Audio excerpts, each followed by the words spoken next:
Greetings and salutations. This is the way. Get in, loser. We're going shopping. I am your father. Life moves pretty fast. You don't stop and look around once in a while, you could miss it. And that's all I have to say about that. Greetings and salutations, everyone. Welcome. This is Into the Movie Talk. My name is Allie, and today's episode is going to be a pretty fun one.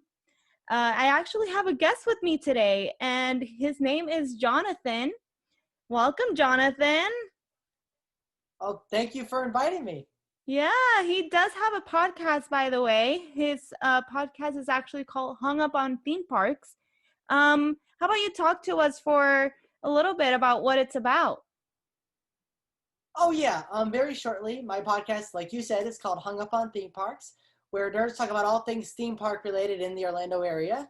If you couldn't tell, it's all about theme parks. I grew up with the theme parks. Disney originally, then moved on to Universal. I sort of like SeaWorld and Busch Gardens, but not as much as Disney or Universal.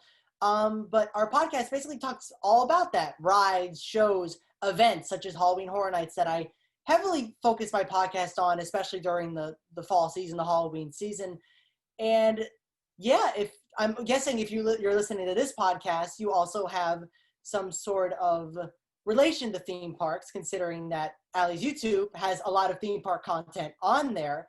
So if you're interested in anything like that, please check us out. We're on Spotify, Apple Podcasts, really anywhere you can find your podcast. I'm also on YouTube at Hung Up on Theme Parks, where I can also throw the podcast on there, as well as some vlogs and other things I decide to do from time to time.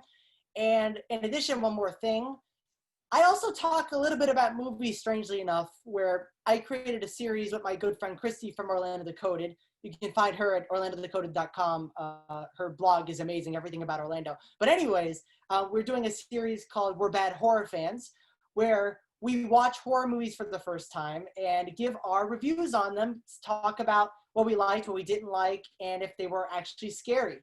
And in addition to that, in relation to theme parks, we talk about if those horror movies will make good Horror Nights houses. We talk about each scene and see if scenes themselves would work great in a Horror Nights format. We also talk about movies that we already that have already become Horror Nights houses, such as we're going to in the future, Killer Clowns from Outer Space or Beetlejuice. We say if watching these movies impacted how we thought about the house, or if the house translated the movie quite well, or if it didn't. So yeah, if you're interested in any of that, make sure to check us out at Hung Up on Theme Parks and literally every podcasting platform imaginable. Yeah, he's great, guys. Please subscribe, like, rate. He's great. He's great. I know I invited you because oh, no problem. I invited you because on Twitter we've talked a lot about previous movies.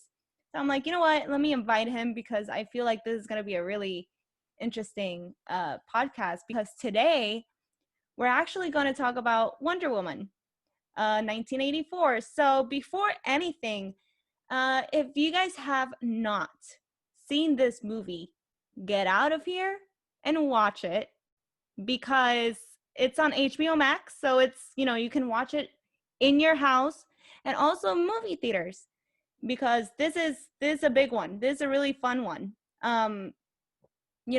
We are going to talk about spoilers, the plot, everything. So if you don't want to be spoiled, get out of here, watch it, and here we go. So before anything, so where did you watch it? Did you watch it on HBO Max, Jonathan? I was originally planning to watch it in a theater, but I decided after seeing some of the criticism that the film was getting, before watching the movie, of Twitter and, all of these different movie reviewing platforms have stated, oh, this actually isn't that good, or man, it was a letdown. And I said, oh, well, a theater costs, $12, however much a ticket, and HBO Max is free because we got it. Well, it's not free, but we have the platform already, so we could just watch it basically for free. So we decided, all right, well, we'll watch the movie first on HBO Max, and if it's really good, then we'll go out to the theater. So I watched it at home. Yeah, and I think HBO Max is $14 a month, so it's I may be wrong off by a number or two, but it's almost the same as going to the movie theater, and you're also safe. Um, but it was really shocking today, like, well, in this past week, because at first the critics were saying it was great. It was an amazing movie. They just praised it, just like the very first one. It gave us hope. Exactly. Hope for 2020. Hope. That was the quote they were using. Hope for 2020. And then the movie came out. I hadn't watched it. I actually worked on Christmas Day, so I was, working. But the reviews, at first, it started off mixed, but then it was mostly negative. Yes, he's pointing down. He's like, nope, they're bad. And that scared us. I even saw like Jonathan tweet like, please don't let it disappoint me. I think I tweeted exactly, if Wonder Woman 84 is bad, I will scream. I'm not going to reveal if I screamed yet or not. Yeah, that's too early for that. But, let's put the reviews on the side for a second, because we were going to record this Saturday, which was yesterday, which is going to be 2 days ago when this releases. But we're recording on Sunday, and it's actually, it worked out perfectly because box office numbers came in, HBO Max numbers came in, and let me just say this. It was a success for Warner Brothers. Absolutely. Like, to be more specific, the movie actually made domestically in the box office $17.5 million.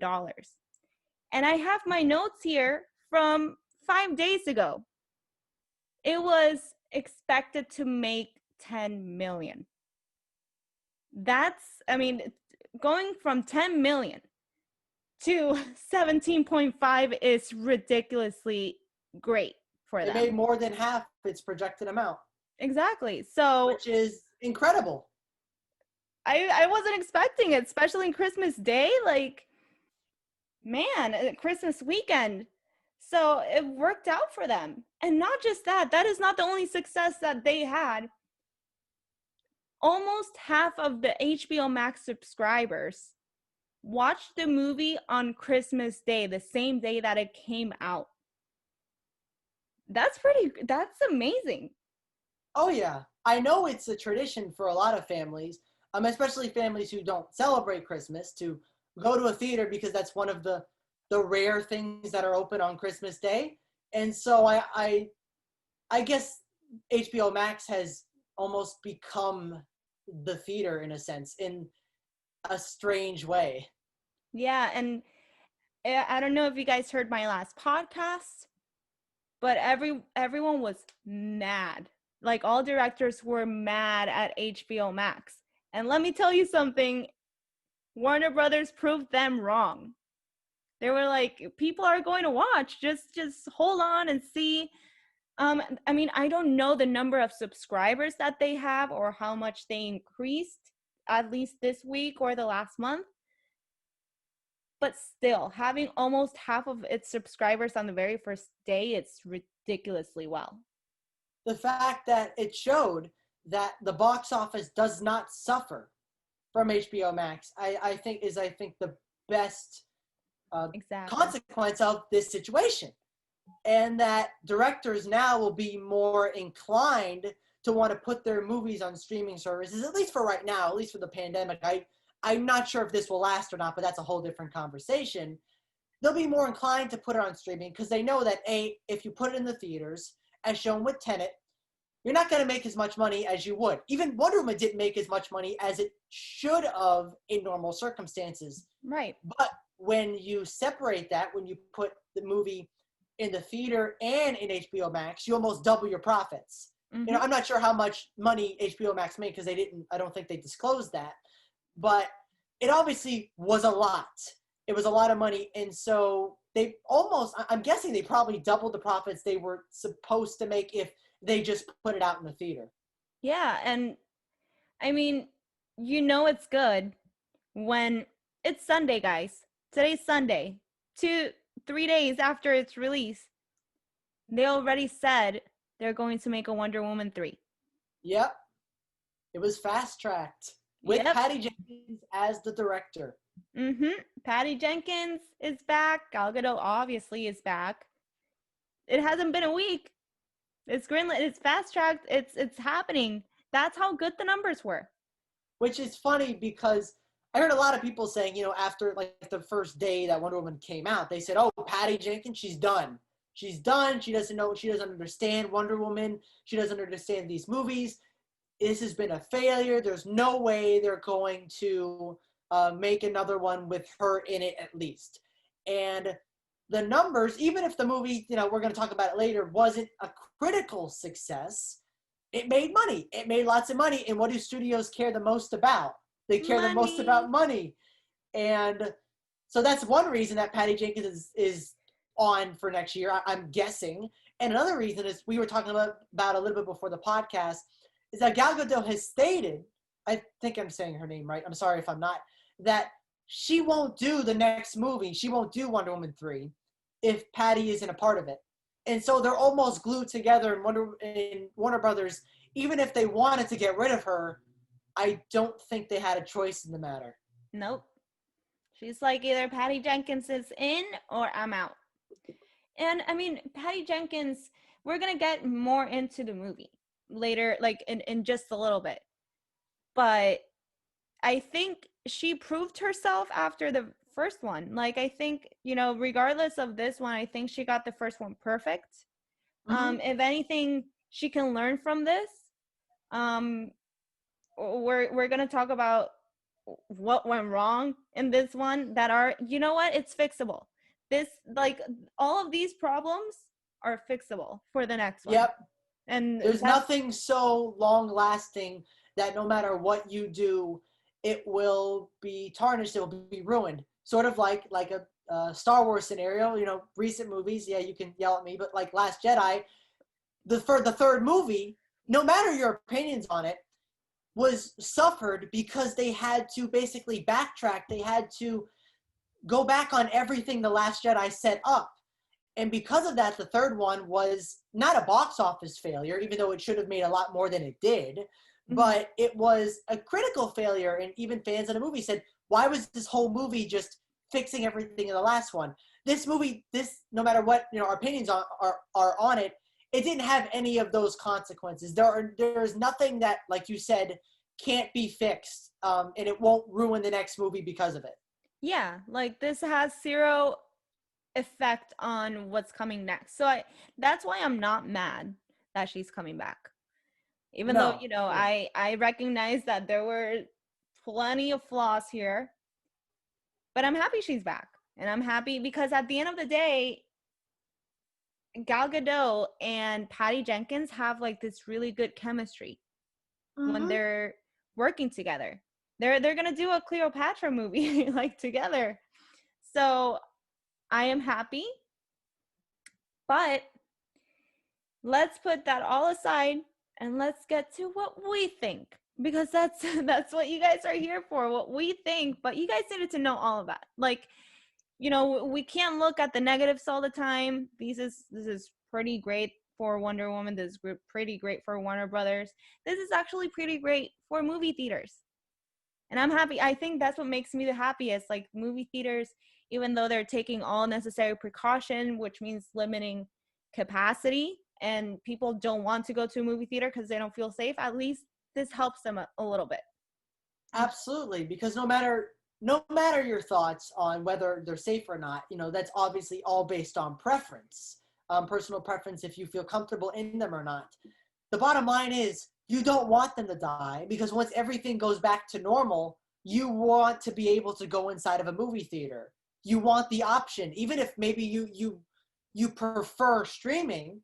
There's always going to be that movie, Avengers, you know, or you know, sort of like Wonder Woman 84, something big and bombastic that was made for a theater. Avatar, for example, those sequels they're going to make whenever those happen, they're made for movie theaters, big experiences that you're completely immersed, loud sound systems, giant screens, And when you don't have that, those movies, not only are they not going to be able to be made anymore because they won't be as impactful as they would be, and probably won't be even worth it, the amount of money it takes to make those giant, scenes and whatnot. But also, I don't know, you'll be sad that it's gone if it does go away. So don't be rooting for it to fail, because that's just dumb. Don't do that. Yeah, I had people before. I know we want to get into this, but before, I had people like right under a tweet. I was celebrating this, and people were kind of sort of saying, this is actually not great. And I'm like, I mean, honestly, I have my thoughts. I have my opinion as, I'm not going to movie theater because I don't feel safe. There are people who actually take all precautions, put on a face mask, say social distance, and they feel safe. But let's not root for people to fail. Let's not root. The movie theater I used to go to before this whole thing is actually a small business. It's not. I did not go to AMC. I actually went to a small movie theater, small business, and I'm just thinking about them right now. And it's a movie theater that has like a comic book store right next to it. It's great. So I think we're ready to get into let's do this. The hot tea that we have today. So, oh boy. What I'm gonna ask you first, Jonathan. What are your overall thoughts? What did you like? Let's do this. What did you like about this movie? There's a lot of things in this movie that I like and I don't like. But in terms of what I like, as the question you asked, I guess the first thing I'll talk about is the Dreamstone. If you guys haven't seen the movie and you're just watching this without, you don't care about spoilers, this stone has a power where you touch it and you can make a wish. Only one wish. And this wish will take something away from you. So, for example, Wonder Woman wishes to have Steve Trevor back. That's no surprise. You see him in the trailers. But what gets taken away are her powers, and they slowly get taken away more and more and more throughout the movie before they're almost eventually gone, in a sense. And I really enjoyed the use of this Dreamstone because it's a hard thing to tackle. Being able to do literally anything in a movie is usually never a good idea. Usually you want to limit it to sort of like the genie where you only have 3 things you can do. But honestly, they handled it really well, and I enjoyed it in the movie. I was always intrigued by it. I always liked the things they did with it, especially the villain Maxwell, he had the most impressive first wish I've ever seen in these types of movies. And I thought it was handled really well. The rules for it, not so much, but we'll talk about that later. But in terms of its implementation in the story, I never felt like it was too goofy like a lot of people were saying. I thought it was a really smart idea, especially for a character like Wonder Woman, who is rooted in magic, in magic from the gods. And it makes sense that her movie would have a type of object like this that could essentially destroy the world because, of course it does. It's a comic book movie. Yeah. So I'll get to the Dreamstone in just a second.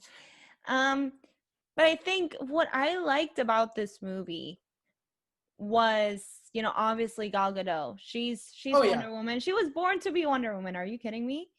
The chemistry, which we'll get to on later on, the chemistry with Steve Trevor and Diana, that to me is one of the best parts of the movie.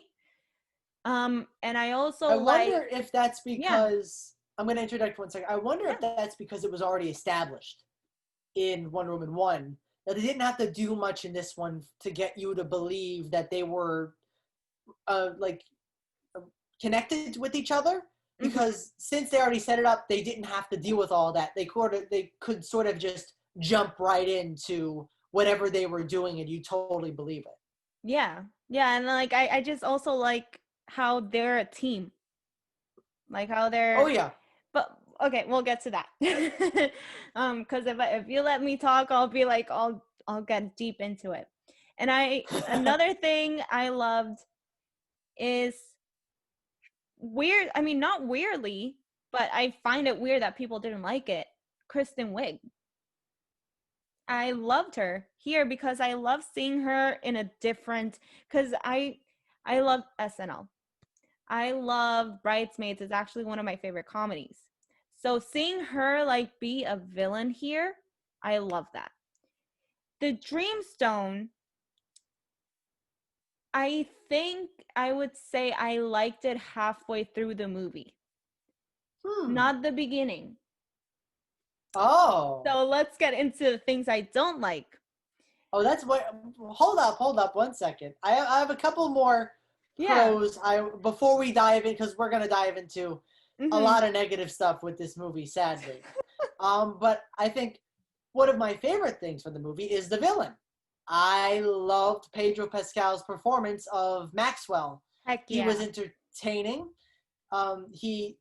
He was a con artist. You could see that in his mannerisms. I've met people who are basically act like con artists before. So he did a really good job of portraying that.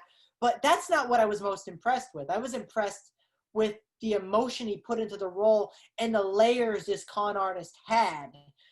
You see, especially moving on throughout the movie, you see that he was nothing. He had nothing. He cheated his way through life, and he was just working towards one goal, to become something that his son can idolize, popular, rich, powerful, all of those things. And you could see the emotion in his eyes when he's not that yet. And he's talking to his son. He's like, I'm trying to be this. I want you to respect me. And I really appreciate that, because that's not talked about a lot in films. That I guess, at least for me, that we always strive to be the best that we can be, right? We always want to be something greater than we actually are. But the lesson in this movie, for him at least, is that you don't need to be greater than who you are. You just need to be yourself. That's the real hero. That's the real you.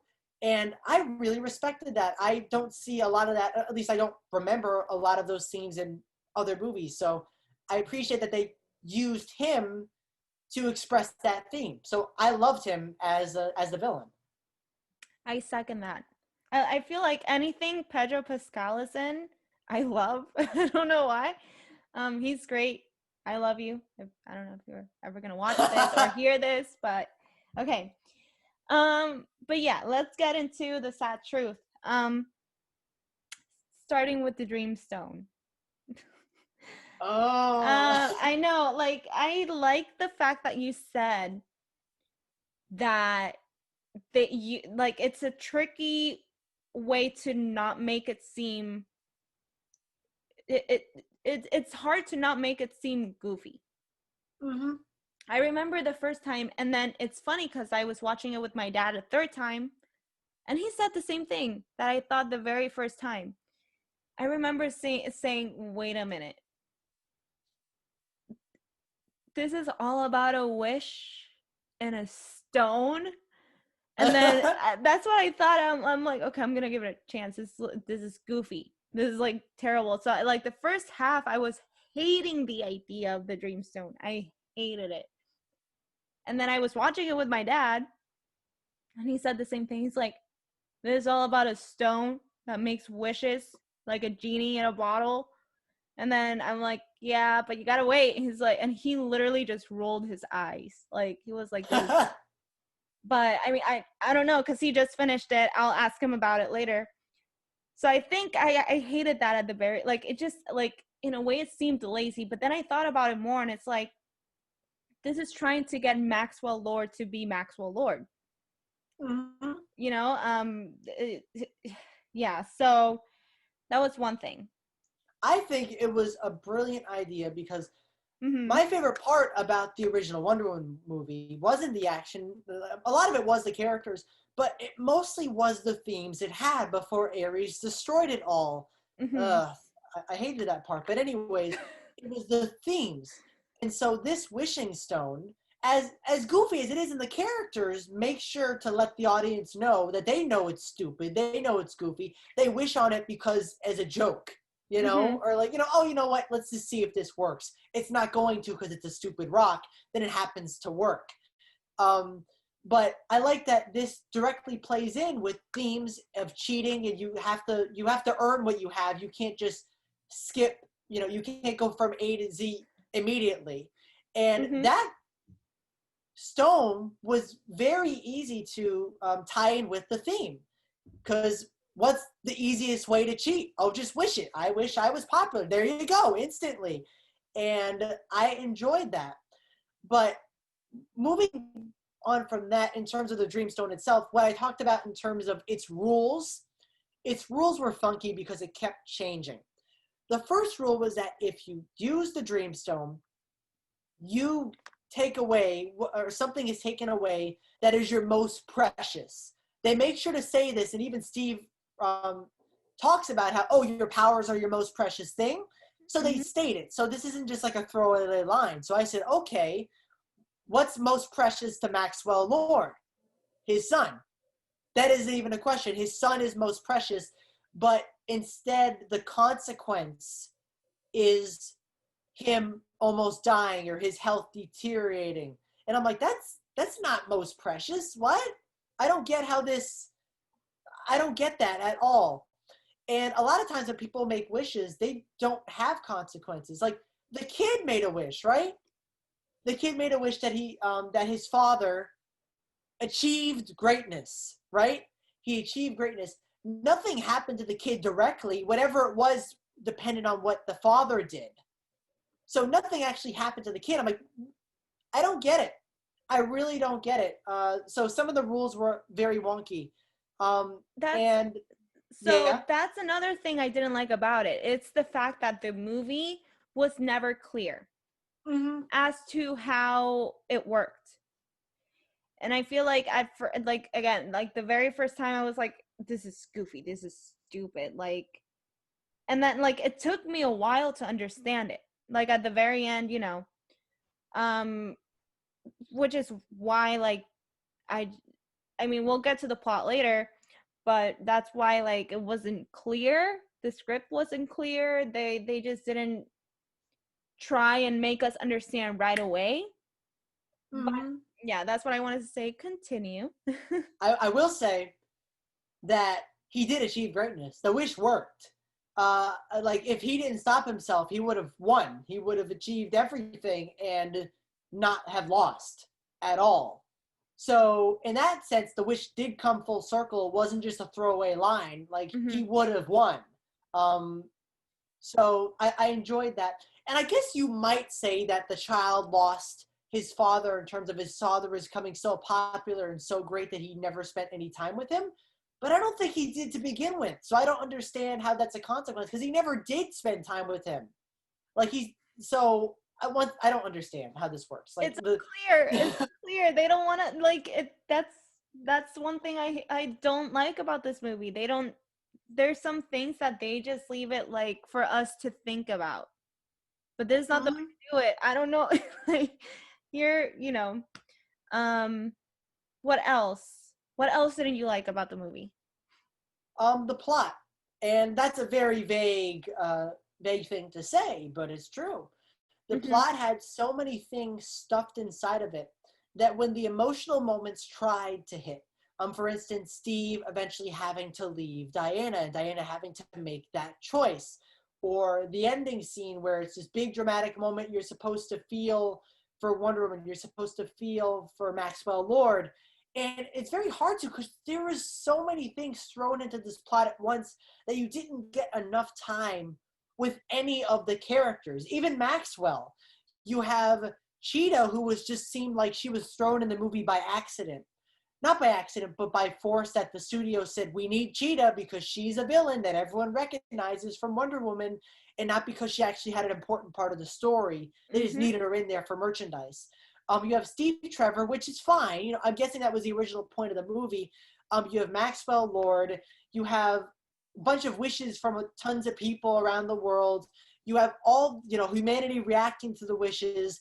You have so many things thrown into this one movie that it's sort of like a Spider-Man 3, where there's so much stuff you don't essentially care for anything that's actually happening.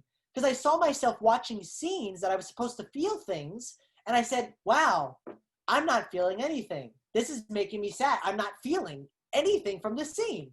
How is that possible? This is a Wonder Woman movie. I love the first one. I don't get it. And it took me a while thinking before I realized why exactly that was. Yeah. I feel like I would disagree with you on the emotional scenes, though. I took... I'll show you later, and I might even post it on Twitter. By the way, my Twitter handle is Talk with Allie. Just saying. I have a picture of myself crying for a second time in this movie. I had one for The Mandalorian. I have one for this one.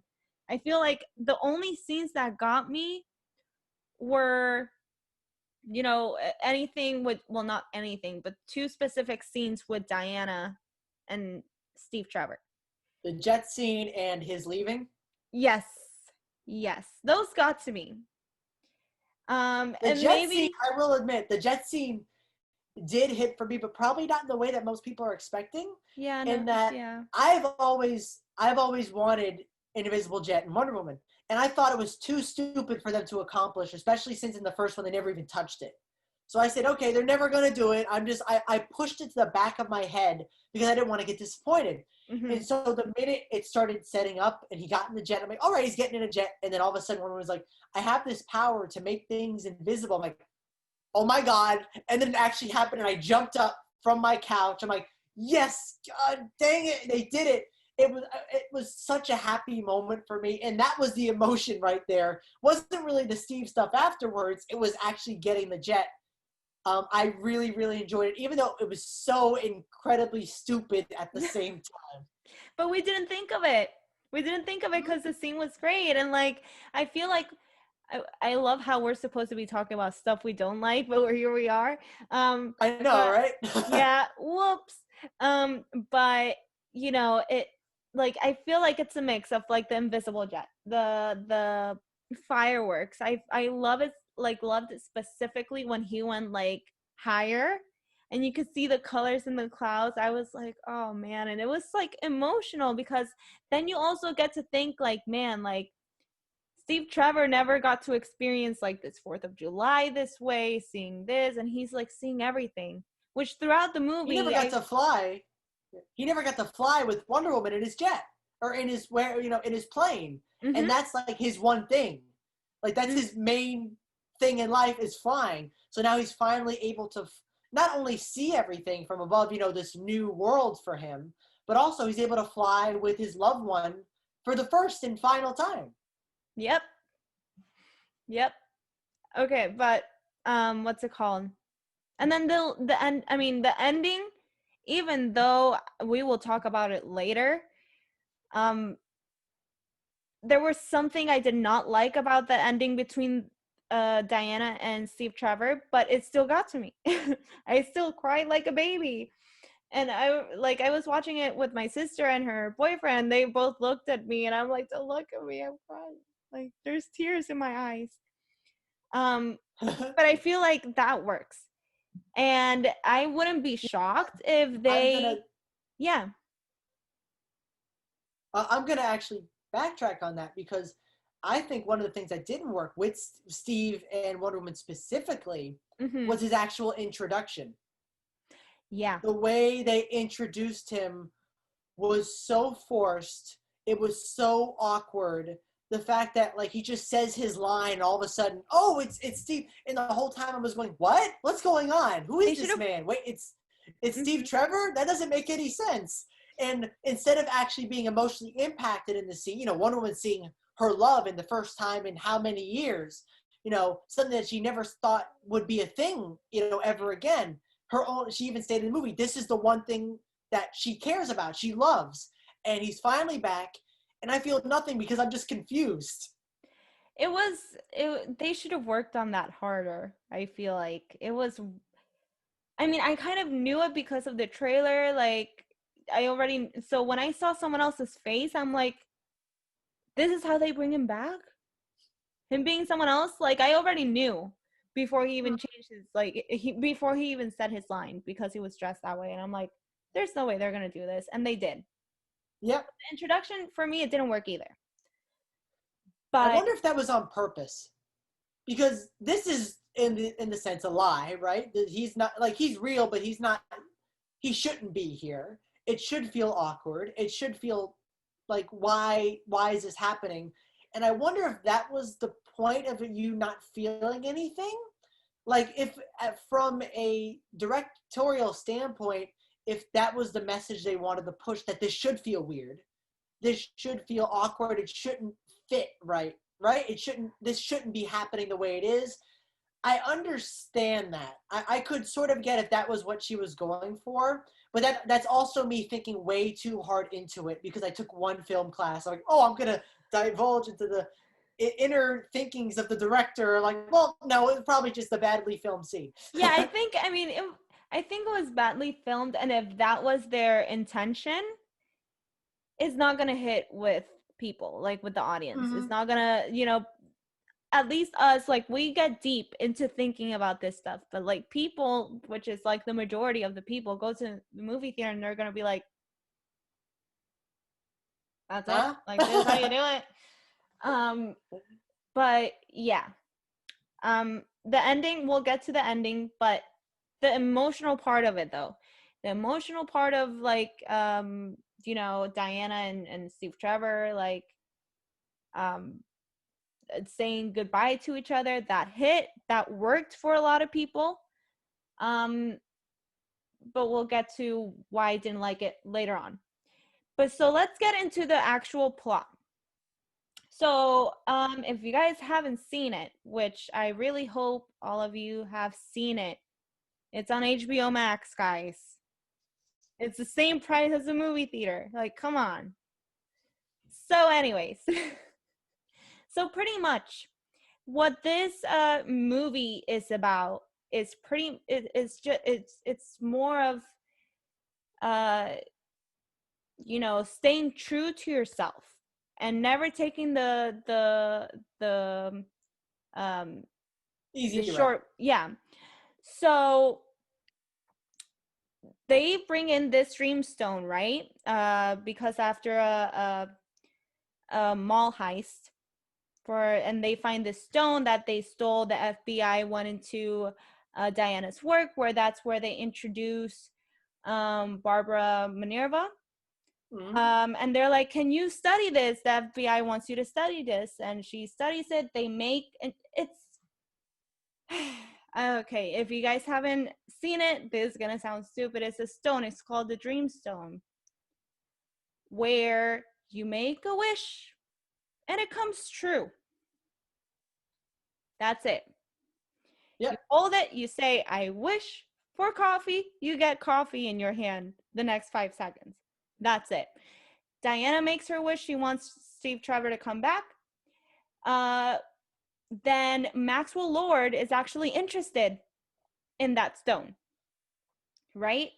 So he steals it. He becomes the Dreamstone.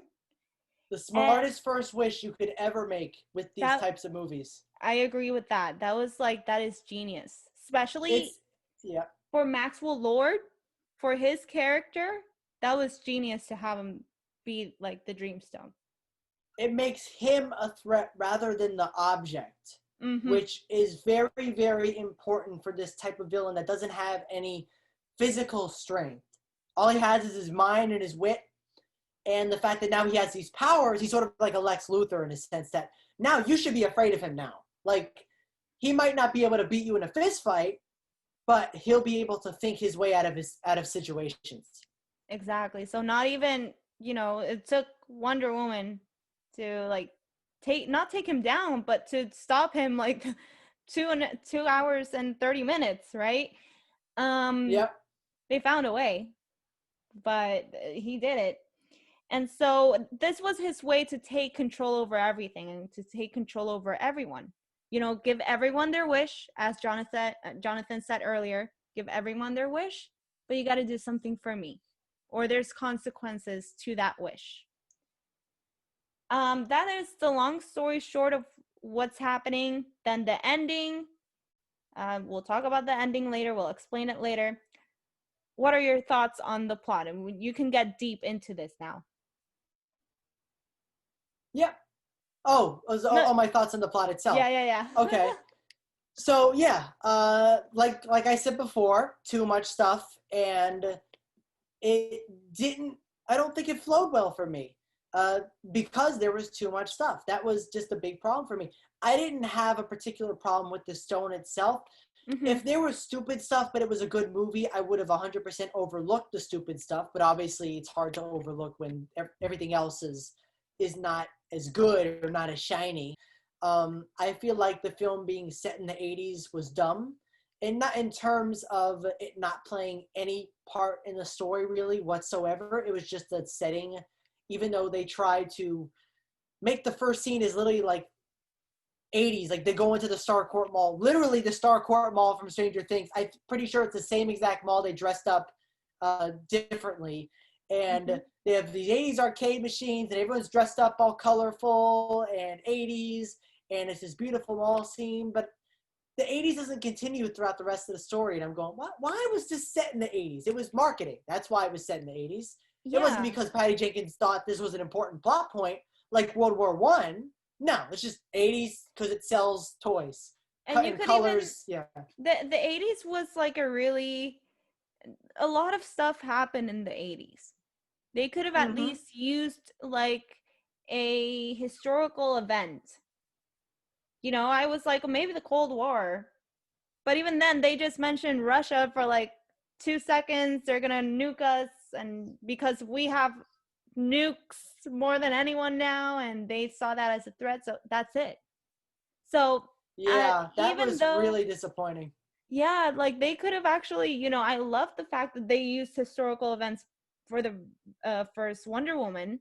They could have used that here. And like the 80s, I get it. It's visually amazing. I love the 80s. Like, you know, the fashion. I loved Gal Gadot's like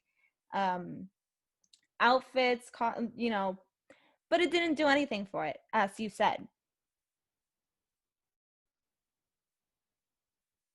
Oh, but yeah. It just seemed like marketing for them, because like that's every single Wonder Woman 84 poster, her behind a synth wave of colors and bright lights, and that's not really the movie at all. Like I didn't see, like after the Starcourt Mall scene, I didn't see much color and you know, light colors or purples or yellows or whatever.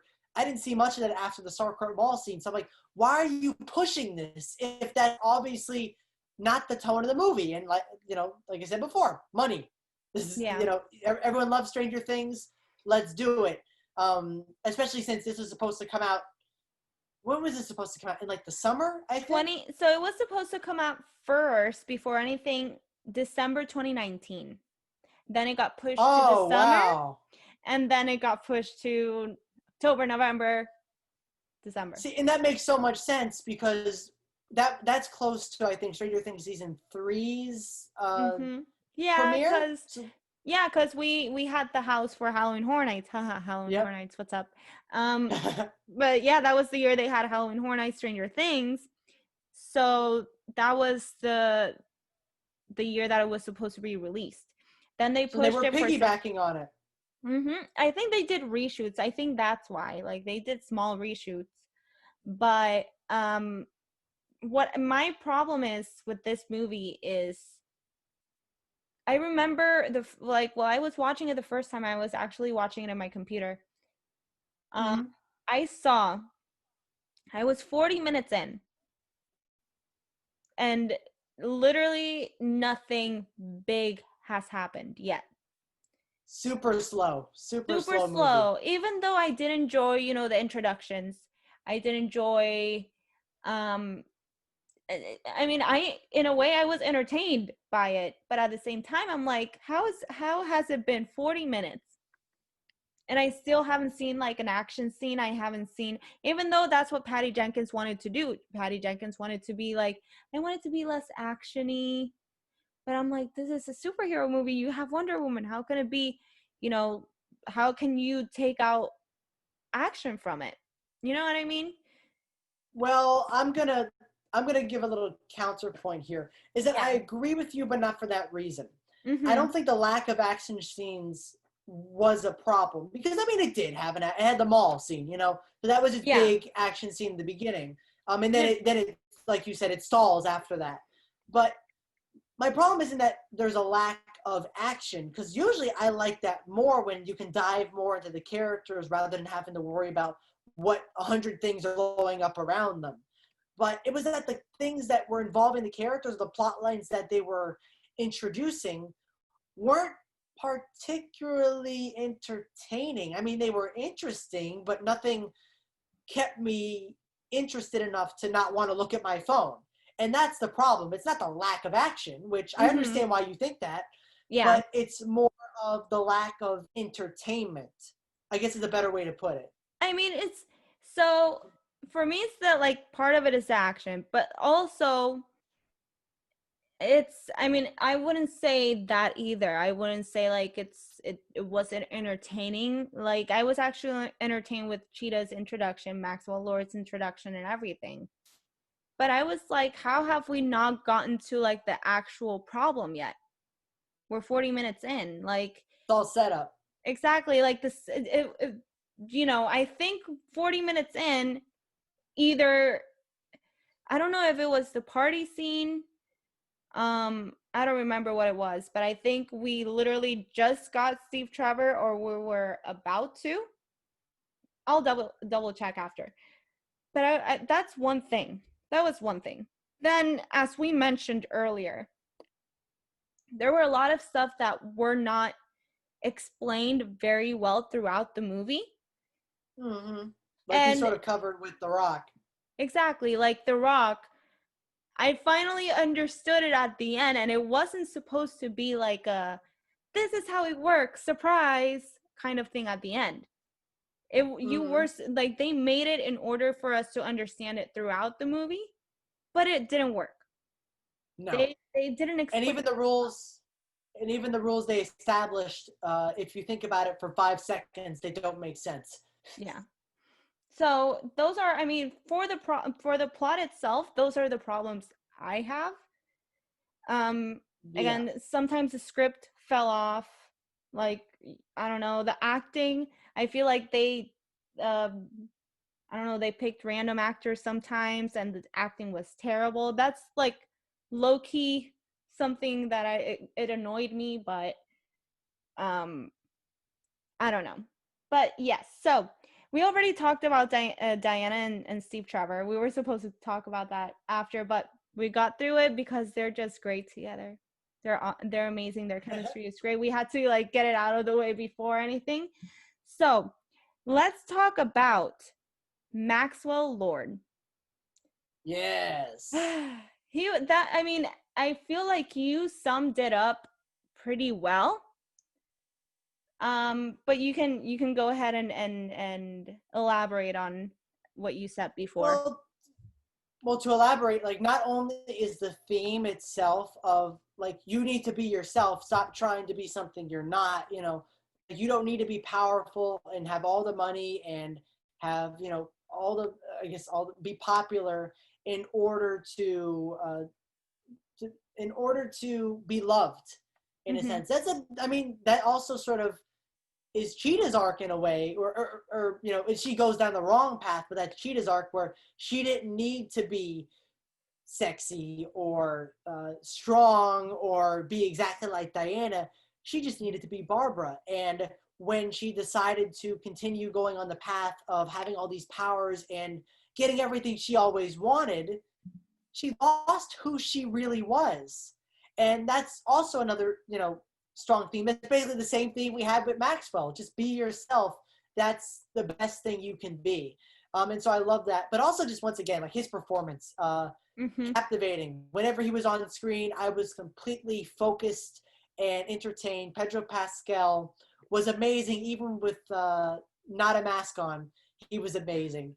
And he was the highlight of the film for me. You know, even compared to Wonder Woman and Steve and, you know, all these, you know, amazing things, he was, in my opinion, probably the best part of the movie. And I love that they didn't kill him off. That was another good thing. I'm like, oh, I want to see this character again. I'm excited to see where they take him, if he learns his lesson or if he falls back in the same trap that he was in this movie. So yeah, I really, really loved his character and his relationship with his son that grounded him, like we said before. I don't need to retread on it, but very, very powerful. I love the fact that they made him learn his lesson at the end. Yeah, it wasn't just kill him. Exactly. And like I love the fact that he like what made him learn his lesson was his son. Mm-hmm. Like the love for his son. Like he is again, he was a con man. That's wrong. Don't do it. But again, like I don't know how to explain it. That yeah, like he was still human and he did things even though they were wrong for, you know, the right reasons. He wanted to be the greatest. He also wanted to be the greatest for his son. You know, he was, if you see at the very beginning when he's talking about, you know, to his son, you see that he's like, I'm going to do this for you. I'm going to get you a pool. I'm going to get you, but you know, Rome doesn't get built in a day. So, you know, even though he's a villain, he's not a good guy. He, you know, and again, Pedro Pascal. It was Pedro Pascal Day, National Day on Friday. So, he's great. He was, I feel like nothing he does makes me like, oh, he's doing terrible in it. Like he was great. I think he was the best actor in this whole movie, like this whole movie, I feel like. But yeah, that's pretty much all I have to say about him. I feel like there's nothing really negative to say about the character that much, even though, you know, the problems are with the plot itself, not with him. Mm-hmm. I think that it was genius that they made him be the stone itself. Oh yeah.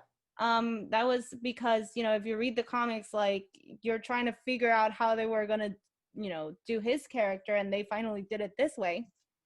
So let's get into Cheetah, but I want to get into it this way. I was gonna leave this for the end, but I might as well read it now. It's actually a Q&A question from at HHN Fog.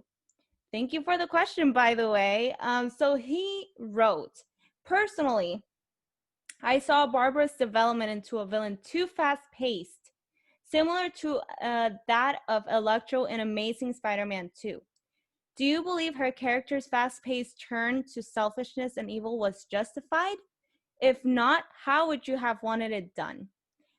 So, when we get to Cheetah, oh, you wanted to say something? Oh yes, I have a lot of thoughts on this. Yeah, go for it. I agree with you. I'm talking to HHN Fog in terms of it being fast paced. Arguably, everything in this movie is incredibly fast paced and not for good reasons. And I think it could have worked. I think Cheetah, her transformation to Cheetah, could have worked if she was with Wonder Woman the entire movie. Mm-hmm. I think if she was friends, if she was fighting alongside her, because she goes like, Wonder Woman, I have powers. What is this? And then they start connecting and they do the fighting. And then she realizes, you know, while watching Wonder Woman lose everything, that she doesn't want to. She doesn't want to go back to that. I feel like that would have worked so much better. And it would have explained in the end why she turned into, you know, the main, one of the second baddie of the film. It would have worked so much.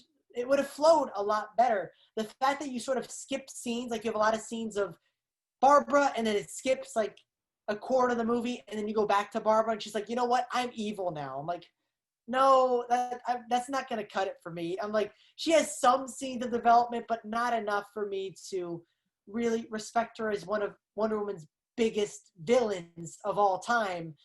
And yeah, I guess Electro is a great comparison. It just went incredibly fast. And since you couldn't dive deep into the reasons, you understood the reasons, but they weren't developed as much as they should have been. Her actually becoming the Cheetah, which that was stupid in and of itself, the way she wished to be the apex predator or something, that was dumb. They could have just easily had her transform into the Cheetah as a consequence of the wish itself. But I digress. It made her final transformation into the villain we all know and love way less impactful as it should have. I don't care about the CGI. I don't care about, because that's a lot of people were complaining about the way she looked. I don't care about that. I just care about her character itself. And in the end, it wasn't terrible, but it was rushed. And I hope they develop her a lot more in future movies because, spoiler alert, we're all in spoilers. She doesn't renounce her wish. So she's still going to be the cheetah. Maybe not look like the cheetah yet, but she's still going to have the powers. And so in future movies, hopefully they develop her more and go more into her mind and give more reasons on why she might want to go back on becoming the full-on cheetah that she was at the end of Wonder Woman 84. So that's what I think. That's how I feel about that question. I love the ending. That's how I feel. Perfect. But okay, Cheetah. I feel like this is the one I have the most to say about because Kristen Wiig wasn't bad.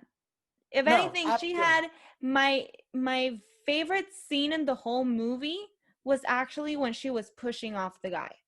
I don't know why, because it was like you saw her transform into a villain. And like if you know Kristen Wiig, she is all about comedy. So seeing her in that serious, like, I'm a villain and I'm ready to attack you and I want to attack you and like I love attacking you, what is going on? I love seeing that. It's intimidating. Exactly. And it's like, Kristen Wiig, you go. And I feel like she doesn't get enough credit for it. And it's she doesn't. Because of the fact that I agree with you. Like, you can literally take this character out and it's the same exact, like, nothing changes when it comes to the plot. And that sucks for me because I loved, like, I love her, like, I want to be, just like Diana, I want to be strong. And then, but again, is it fast? To answer the question, when I watched this movie, I thought, yes, it was pretty fast paced. But then I started thinking about it more. And I watched it. I don't know why it took me the second time to realize she didn't renounce her wish. I think it was because, like, when you're watching the movie the first time, you're seeing her stare into the sunset or the sunrise. And it's like kind of like a hope kind of feeling, or like a, just like the everything's said. cool. Yeah, like the critic said hope. But so I was like, oh, then everything's going back to normal. But then I saw it the second time and I'm like, wait a minute. She never renounced her wish. And then Patty Jenkins actually is teasing that she might bring her back for the third movie. And if that's true, then maybe I wouldn't say it was fast-tracked, but more it was introduced. I understand your thinking. I really understand your thinking. And she wasn't, like, I agree. She wasn't the main villain. She was obviously a side villain. She was something that this movie was supposed to be a part of it was supposed to be the origin of Cheetah, and they used this stone in order to get to the goal of becoming, what everyone knows as love is the Cheetah character. I just think that since you could take her scenes out and the movie would be the same, and since she really had nothing to do with the overall plot itself, that her scenes didn't have much impact, and she was missing from a lot of the movie, like a ton of the movie. And because of that, and because she didn't have a lot of time to develop with Wonder Woman, her main villain, and they try to just get you to accept that they're friends. I'm like, I saw one scene of them having like coffee or something. I'm like, this doesn't mean they're friends. Right now, I'm just getting the sense that they're acquaintances, and Wonder Woman is doing this because she feels bad for her. Yeah. No, but that's what makes me so mad about this whole thing. Like, that's why I'm so mad that they just did this to this character. She's a great character. And I think they took the plot from one of the very first comics where Cheetah was introduced, but it wasn't actually Barbara. She had another name. the reason she turned into Cheetah was because she was jealous of Wonder Woman, which I'm like, okay, I mean, they didn't use Barbara Minerva's like plot from the comics, but they used this one and it worked. I mean, quotation marks, it worked, but it didn't at the same time. It could have worked. There we go. It could have worked. It had ideas, and I understood what they were going for. And I can't say that they failed because I understood what they were implying. Mm-hmm. But it wasn't given a lot of time to breathe. So that's why I think, because of those cuts and that you have so much of the movie that isn't her, you don't have a lot of time to experience what she's going through.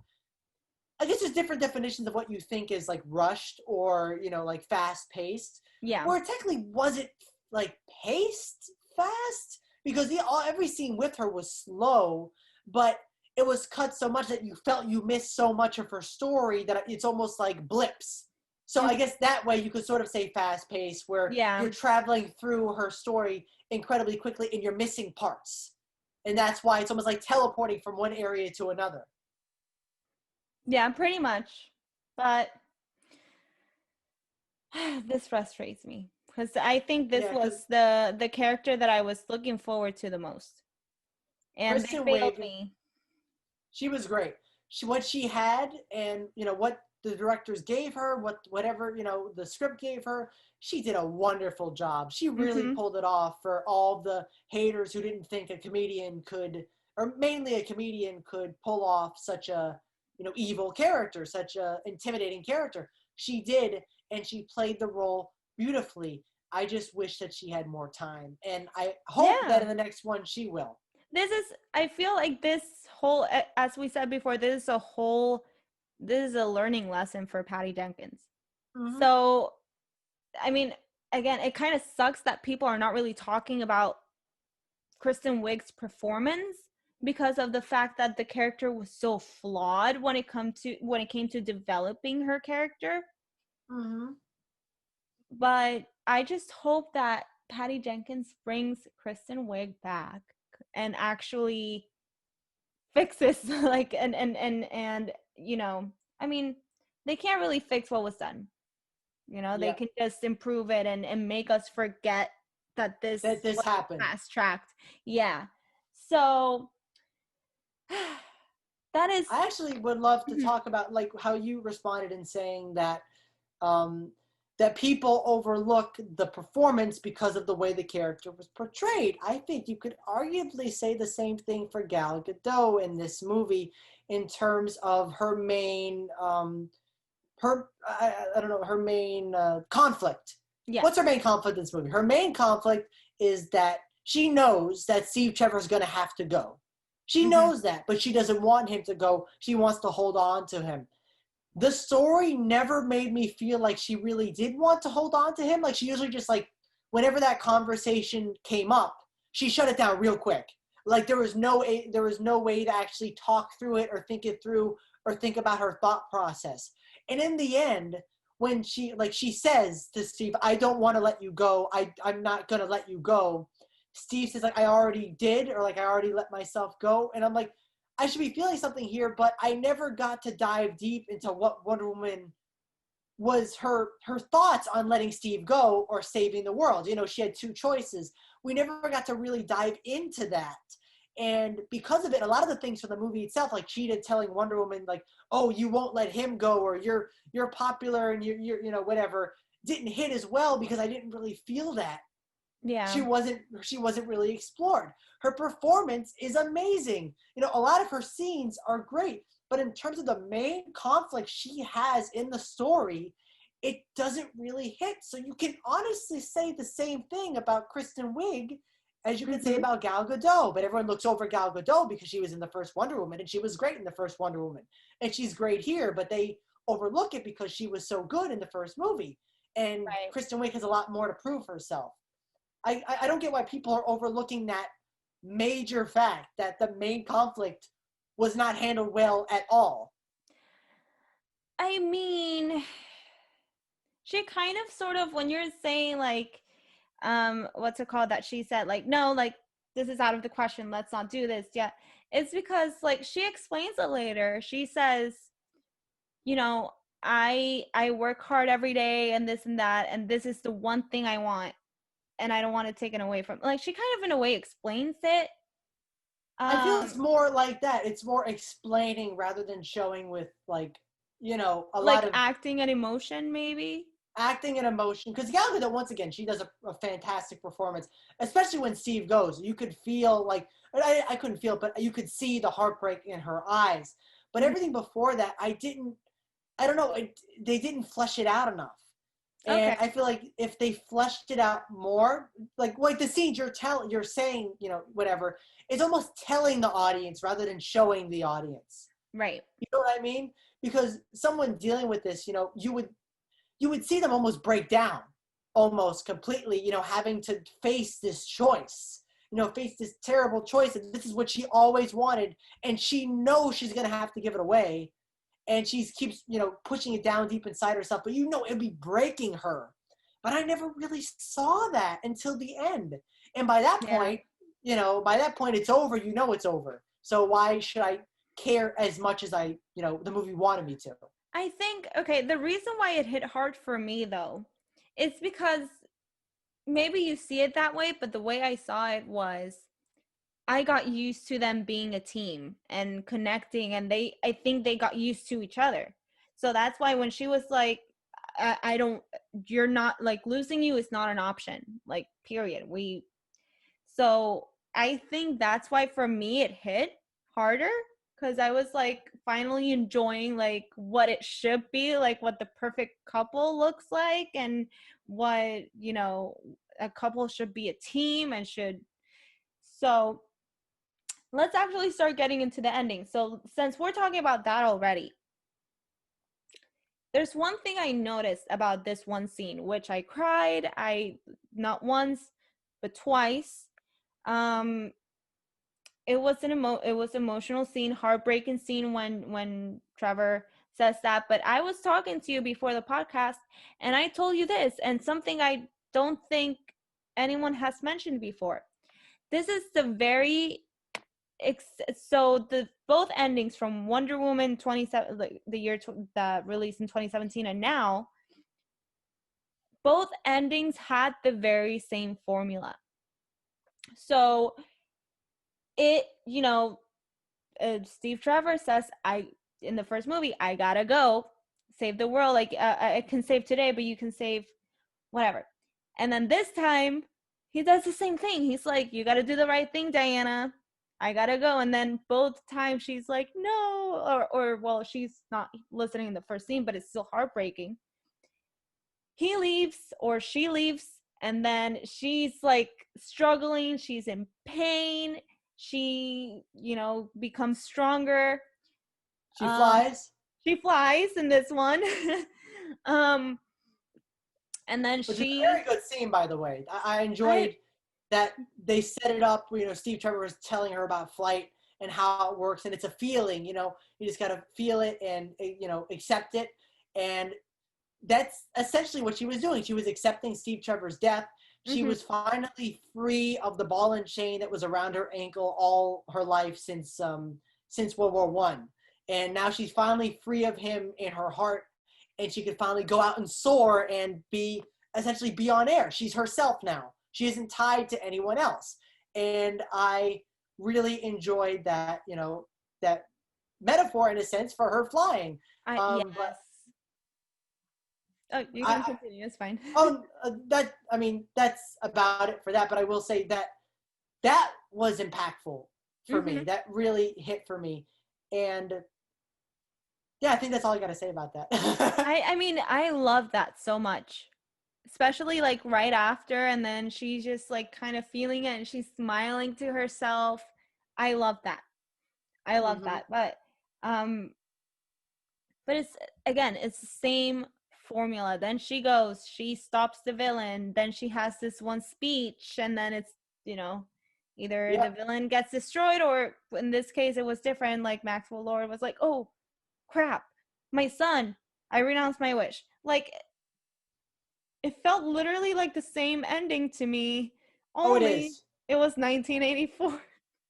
It was Like, absolutely the same ending, and I felt that as well. Honestly, it was almost the same thing, except they didn't have an Ares. They didn't have some magical thing that was causing it, because even though the stone was technically causing it all, it was the people that renounced their wish rather than the stone being broken or rather than Maxwell being killed.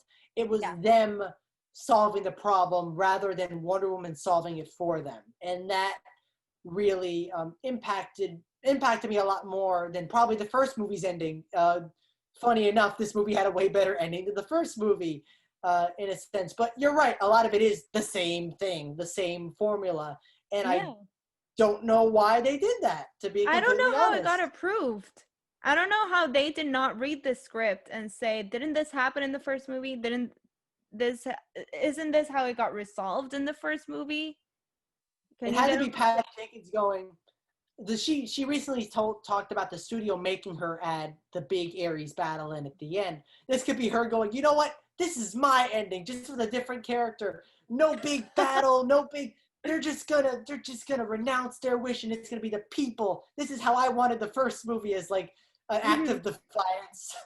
Oh, one thing though, I loved, and people might disagree with me.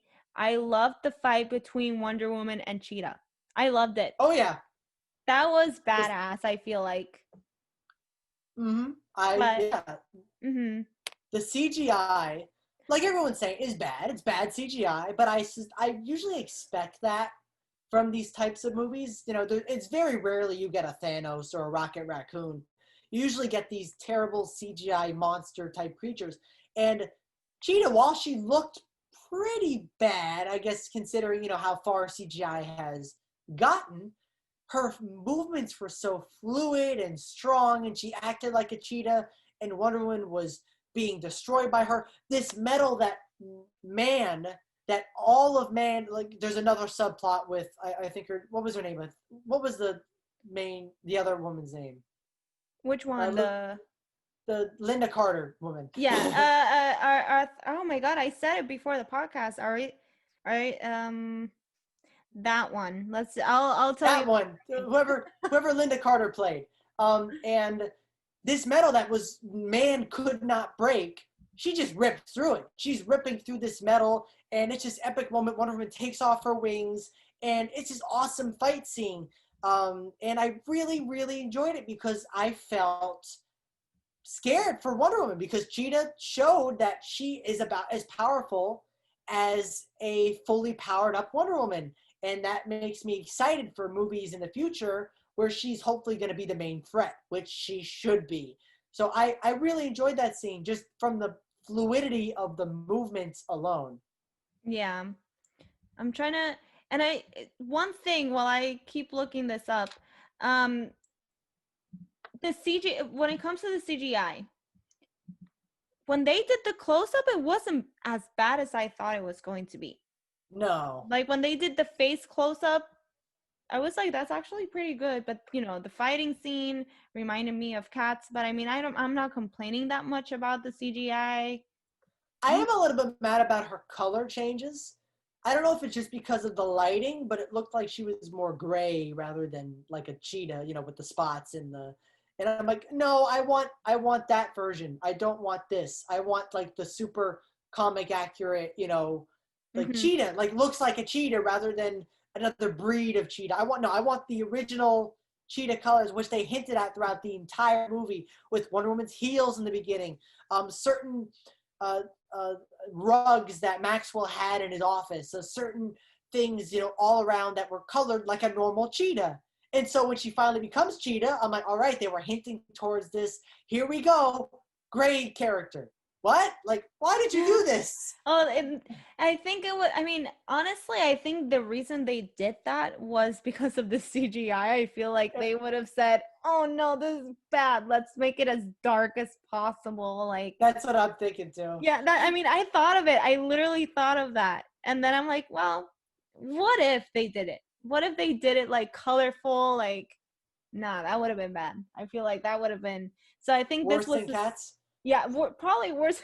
No, I don't think. I don't think anything's worse than Cats. But, but I mean, the ending. Um. When she saw the guy that Mhm. Steve Trevor, I literally thought, okay, so she's probably gonna ask him out. She's gonna do it, and that's gonna hurt me, and I'm gonna punch her in the face if she does. And then she didn't. She sort of like implied it, like I'll see you. What was it like? I'll see you around or something. Yeah, or was it him? It was one of those, but I Yeah. feel like, see, that's one thing I don't get. We're skipping over the big scene, but we'll get to that a little bit later. Yeah, But sorry. I understand that she got over Steve Trevor, and yeah, like she finally jumped over the hurdle.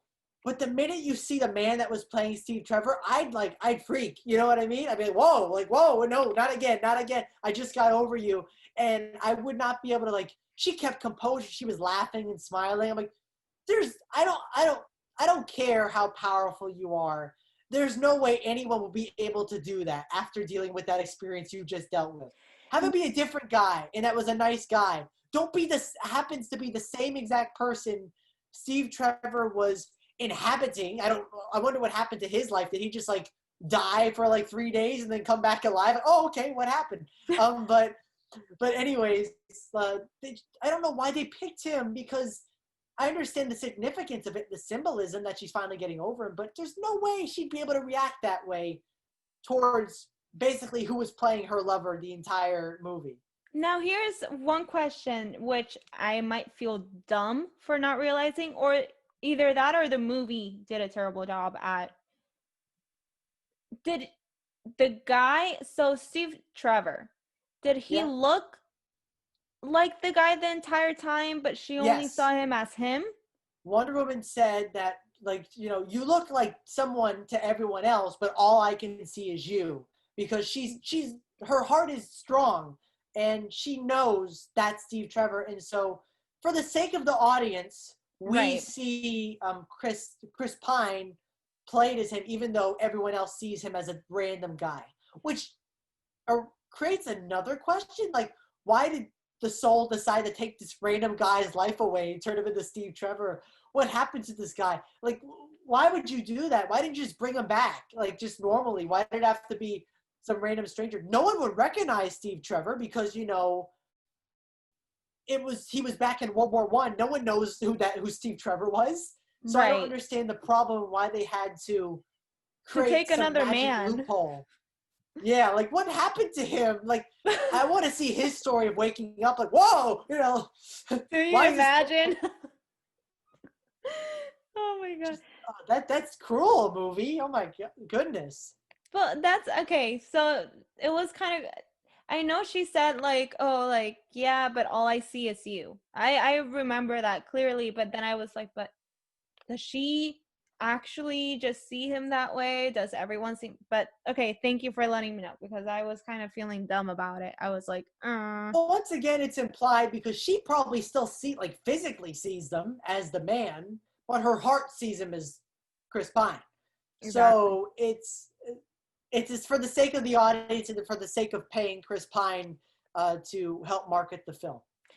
Which makes the entire introduction to Steve Trevor even weirder. Like, even like, I don't know. But okay, so, so back to the Maxwell finale thing. Yes. I have something I really want to talk about with this scene, but I let you know. It was even though I loved Pedro Pascal's performance in this, I think Pedro Pascal was the best part of this whole scene.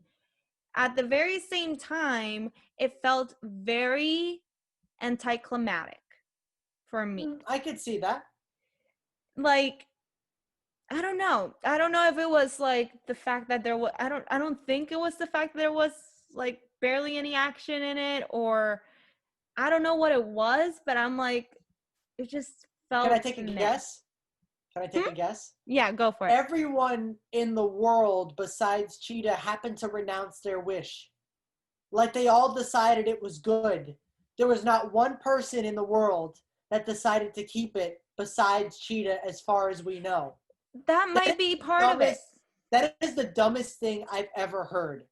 Like some people they got consequences, but sometimes like Cheetah, the consequences, they didn't even notice them because the benefits were so great, for them at least.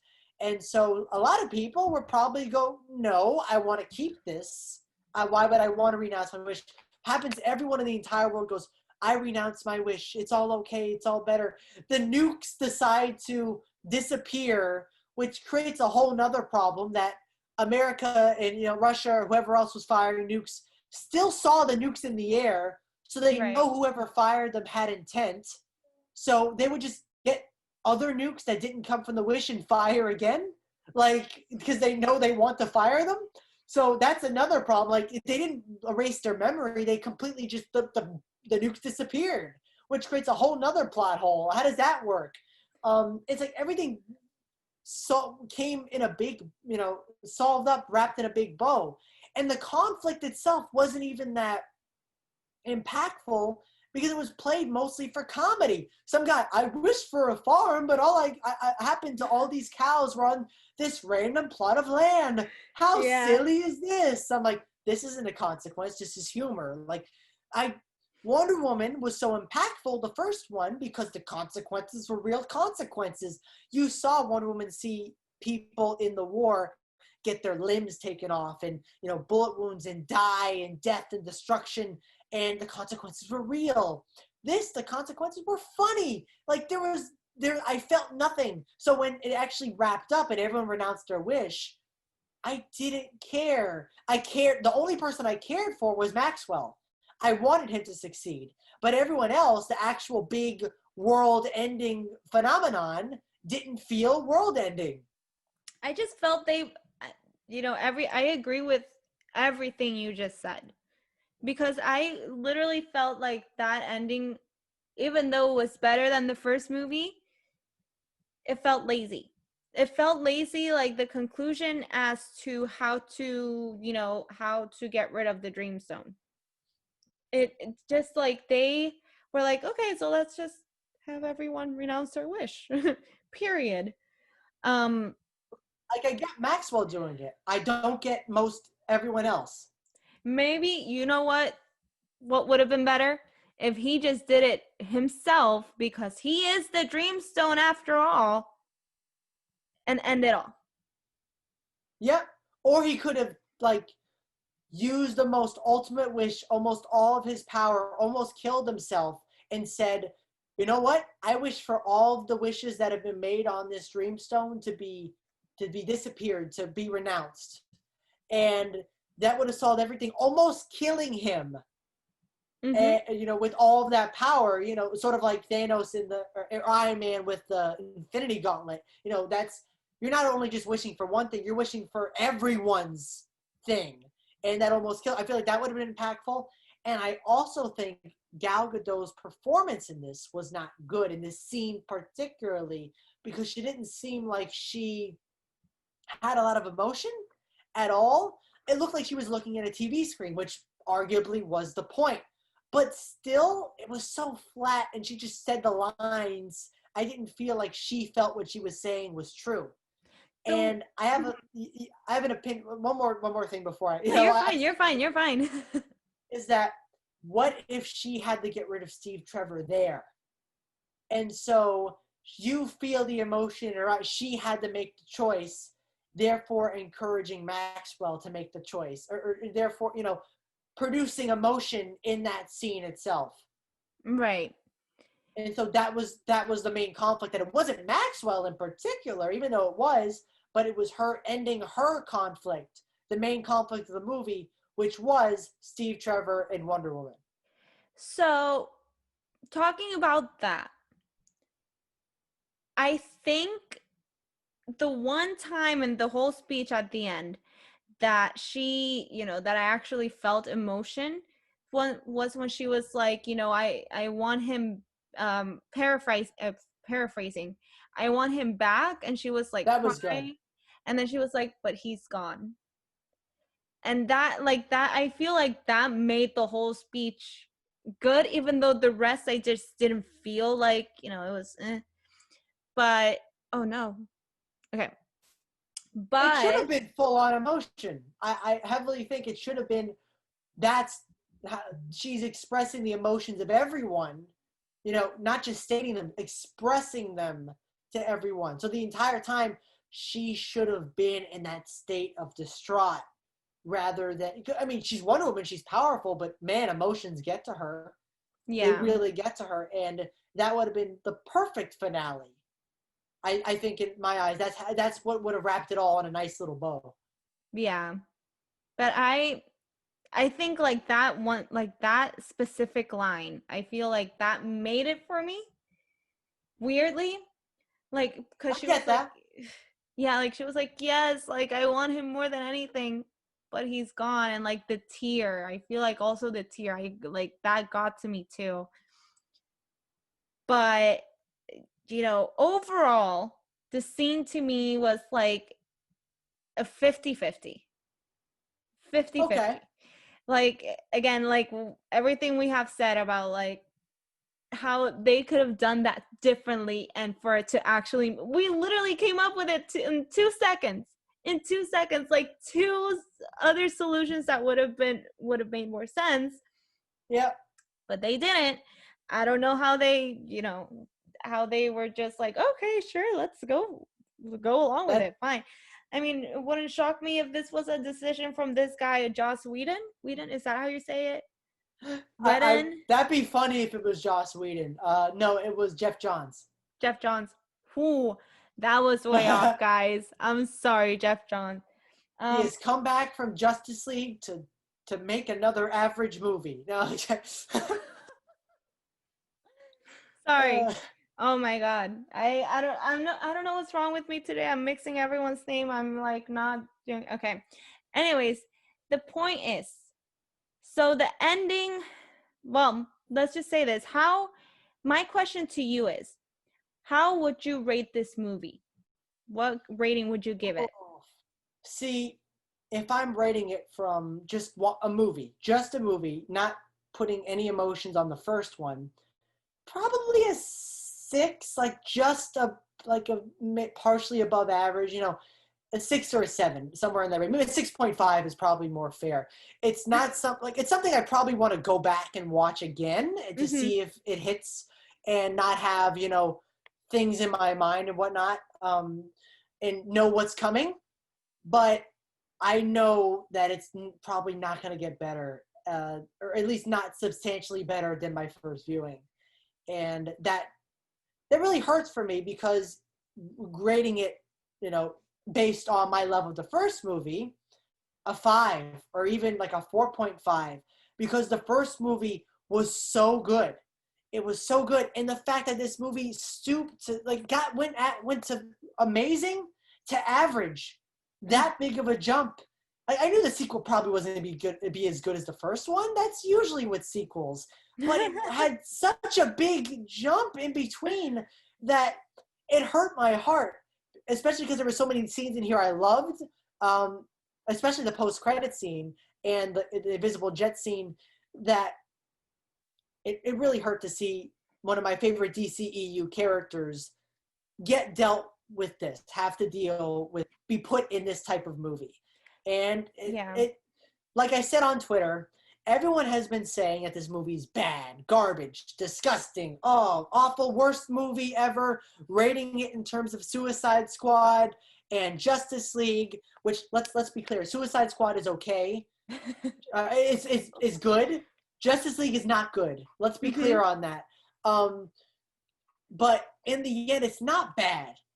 It's disappointing. And that's why this movie upsets me so much. Because like we said, we had so many good moments in it. There were so many good scenes in it. So many things we liked.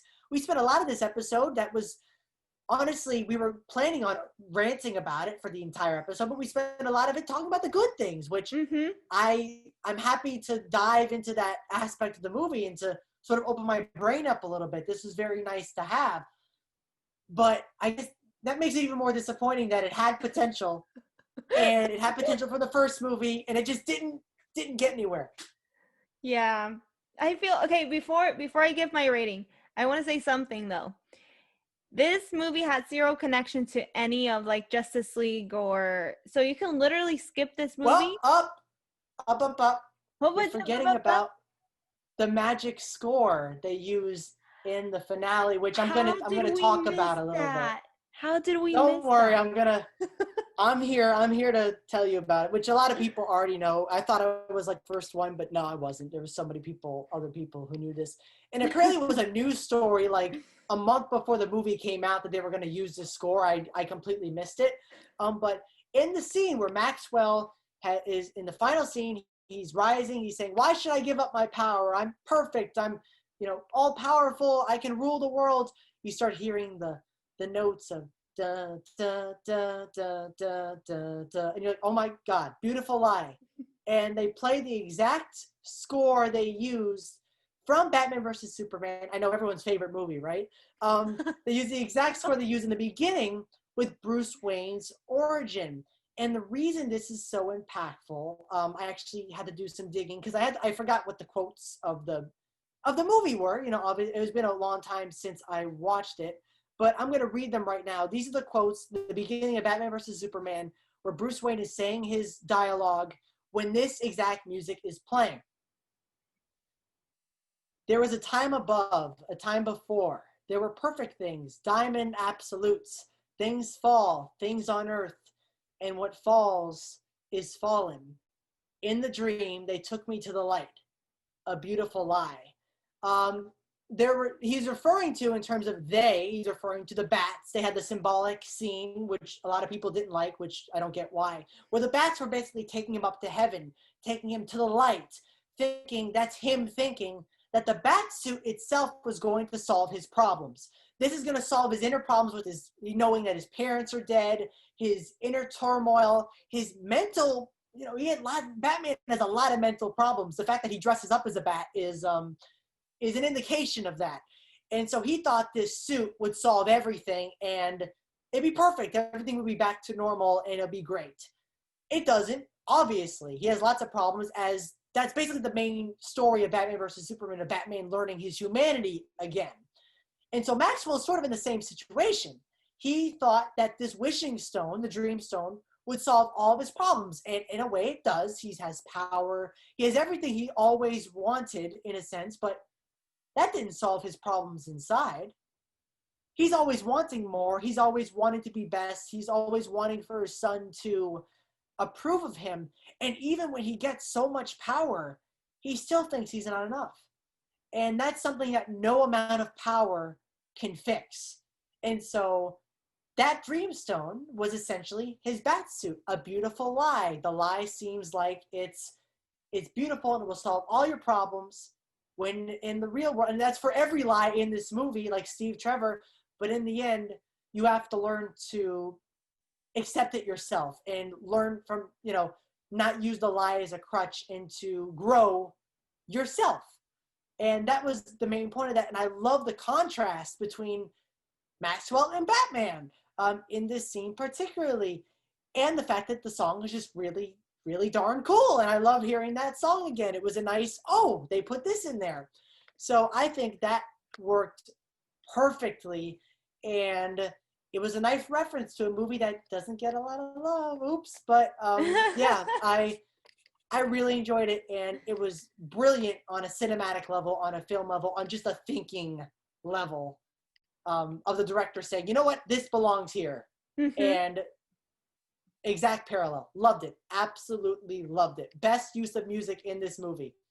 Yes. By far. You literally messaged me. You were like, this song is in here. And I'm like, I missed it. I was freaking out because I was like, I missed it. But then I watched it. I'm like, man, that was great. That was great. But I think this was actually one of my favorite scores from Hans Zimmer. Mm-hmm. I love the intro. Like the intro and like the ending was the very same music. Like,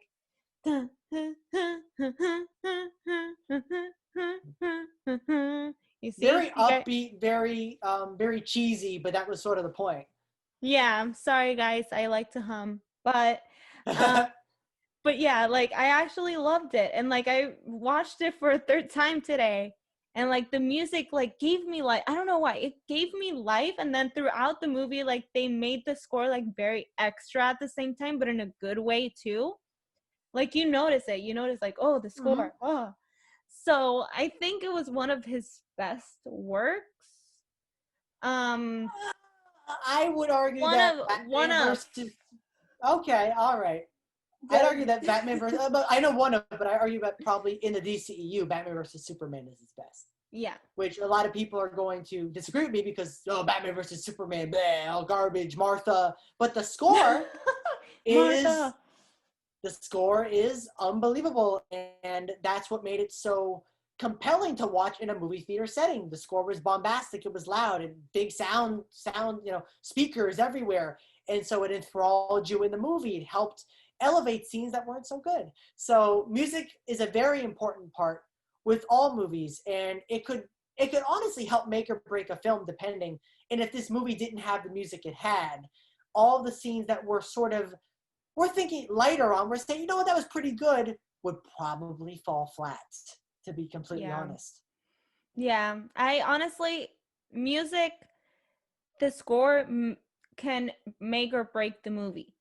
And this, like, for Batman versus Superman, oh my God, we're talking about another movie, but it's fine. It's okay. It has to do with Wonder Woman. For Batman versus Superman, like, even though it was a bad movie, like, this is one of those memorable things, the score itself.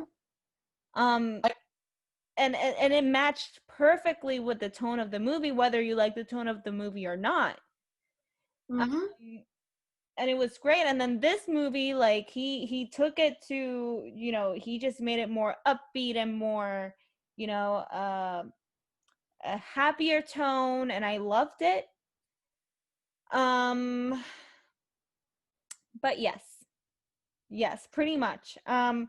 So getting back to it, this movie has like zero connections to like Justice League or Batman versus Superman, other than the score, but like as in the plot itself, nothing. You gotta imagine, because Batman and Batman versus Superman didn't know who Wonder Woman was till the end, right?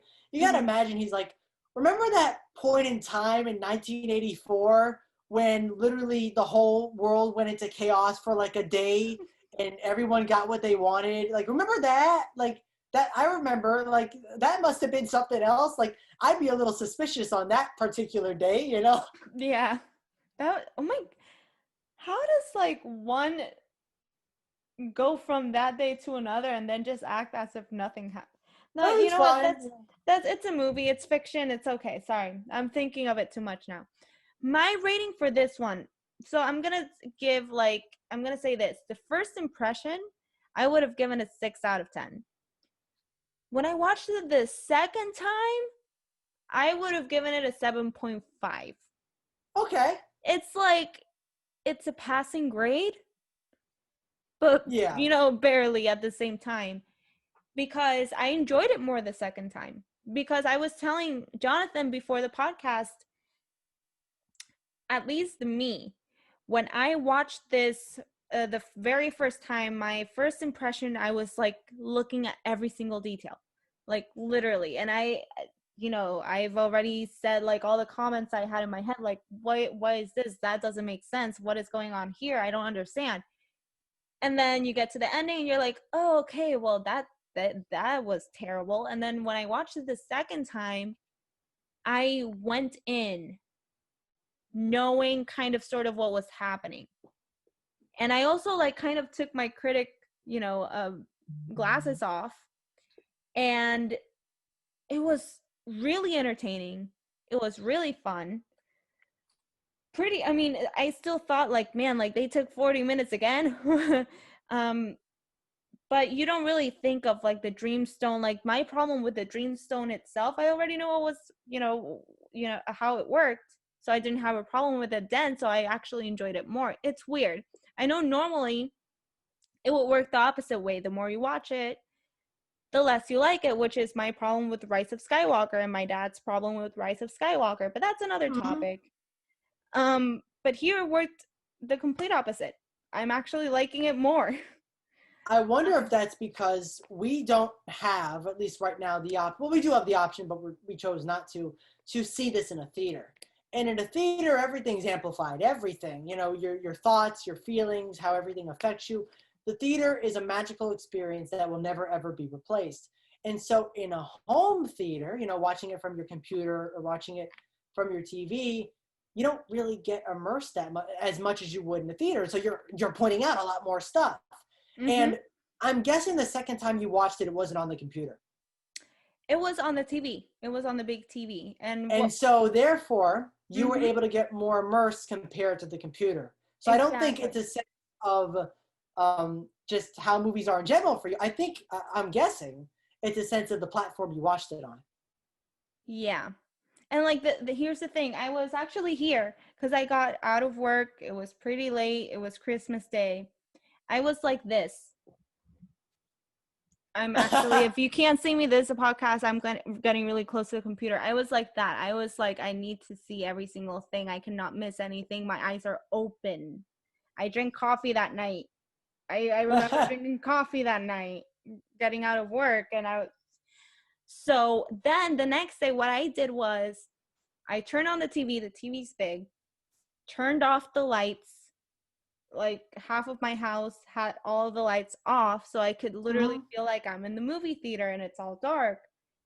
And I don't know if that made the difference, because at the same time it's still not a movie theater, but at the same time it's like the movie theater feel.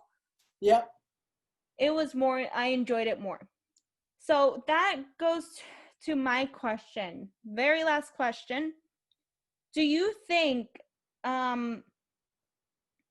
having it on streaming can ruin, like, is it better to go, like, okay, let me rephrase it. Is this a good idea for HBO Max to do this?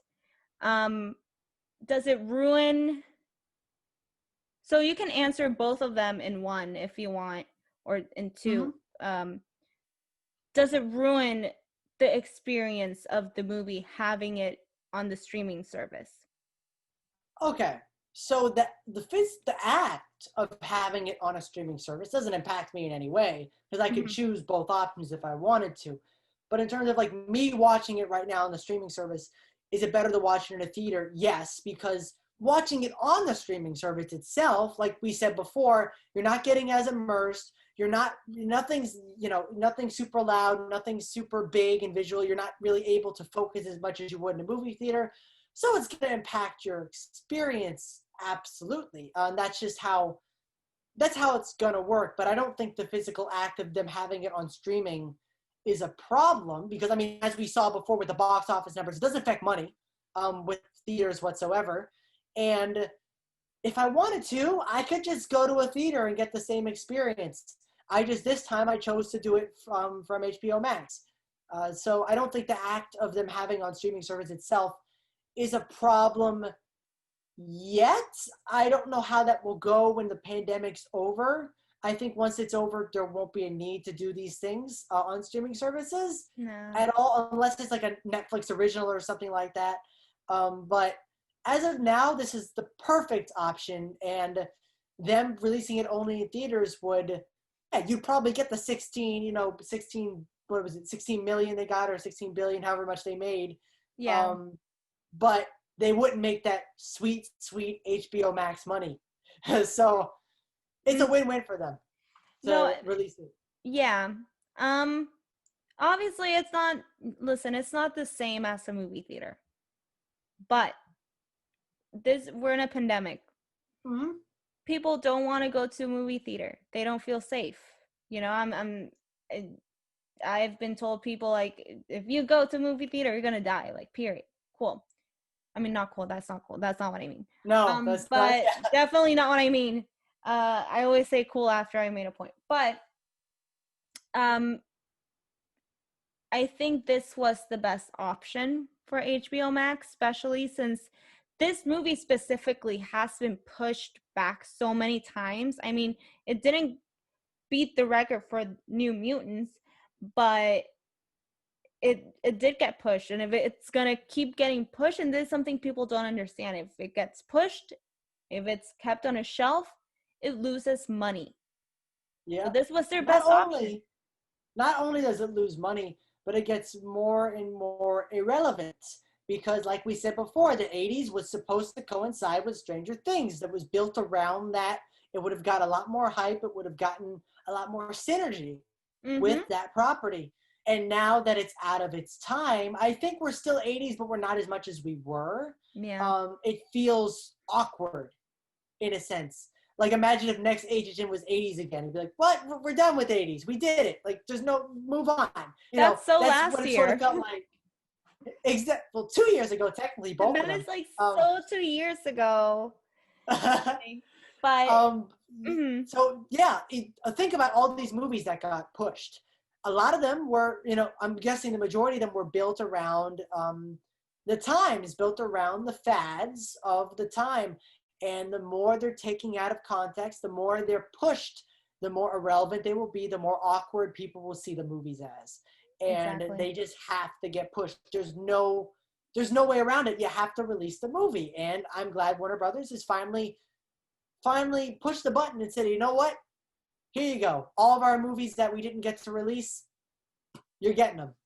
Yeah, and I'm actually really happy they didn't do the premiere access that Disney Plus did. Yeah, that would have. Especially with this movie, with the reviews right now, that would have been bad.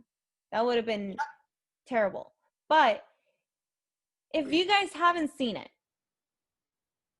if you guys are literally here getting spoiled, like with all the spoilers, watch it. I feel like regardless of the reviews, I feel everyone has to watch it because I feel it's a hit or miss. And even if you don't love it, you're going to be happy that you at least got to see the film. They're giving you 30 days to watch this film, something that you can't do at a movie theater. I watched it already 3 times. And you might enjoy it, you might not enjoy it. But at least they're giving you the option to see it at home, and be safe.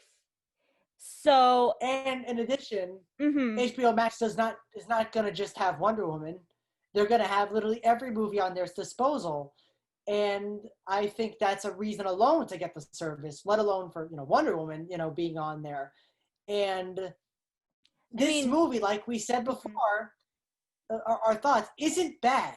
This isn't a bad movie. You're probably going to walk out of this saying, I'm glad I watched it.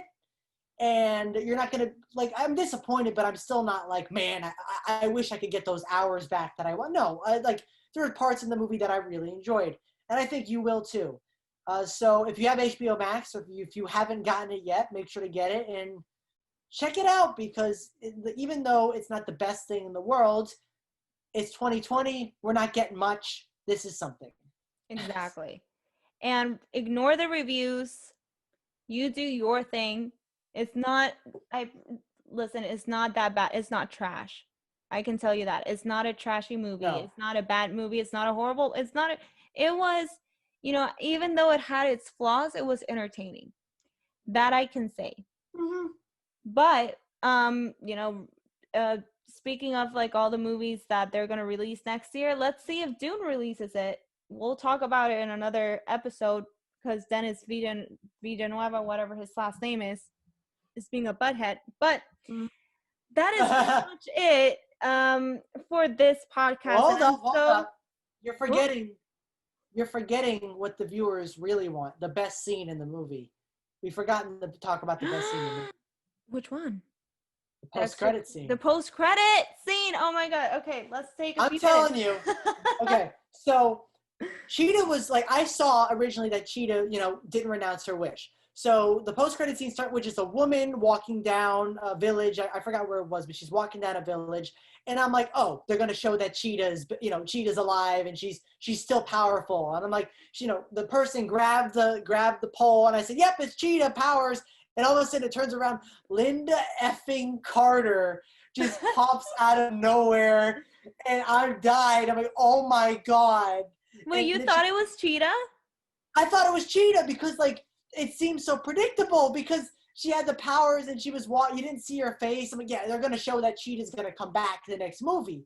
I'm like, oh no, something out of nowhere I was not expecting whatsoever. Just Linda effing Carter just pops up on the screen, and I'm like, oh my god, she's gonna have a big role in these movies. Like finally, the original Wonder Woman. I love Gal Gadot. I love Gal Gadot. She's perfect. But you like Linda Carter started Wonder Woman in terms of film and stuff. Like she is Wonder Woman to so many people, and the fact that you finally get to see her on the big screen again is just so awesome. And the fact that she goes, "Oh, well, I've been doing this for a long time," and then she winks at the camera is I so love cheesy. that. But I loved it. I loved it so much because they knew like who they knew if people were reacting to the scene that they cared about Linda Carter, so they were just reacting specifically for the fans. Because let's be honest, normal people watching this, like most people watching this aren't going to know who Linda Carter is. So just make this. I've said this before that you shouldn't make a movie for the fans, but you can make a post-credit scenes for the fans. That's fine. And this was particularly good just for me, my dad, my family, who we just all jumped out of our seats and just cheered like, all right, that made the movie, we're good, we're happy we saw it, mission accomplished, 10 out of 10, great movie.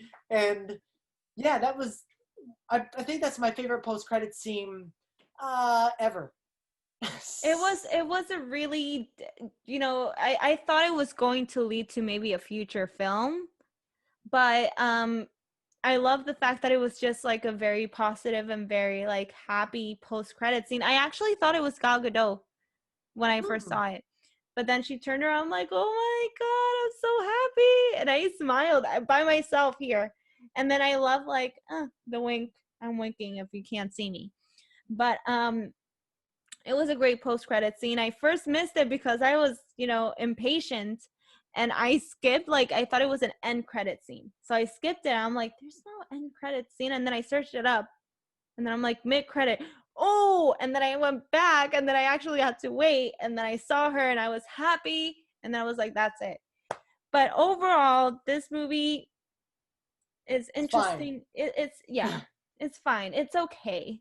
But that is it for this podcast. I feel this is the longest episode, but it is totally worth it because we literally cover everything. We almost didn't cover the post-credit scene because of me, but we did. We did. Now we officially covered everything. There's just so much to talk about this episode.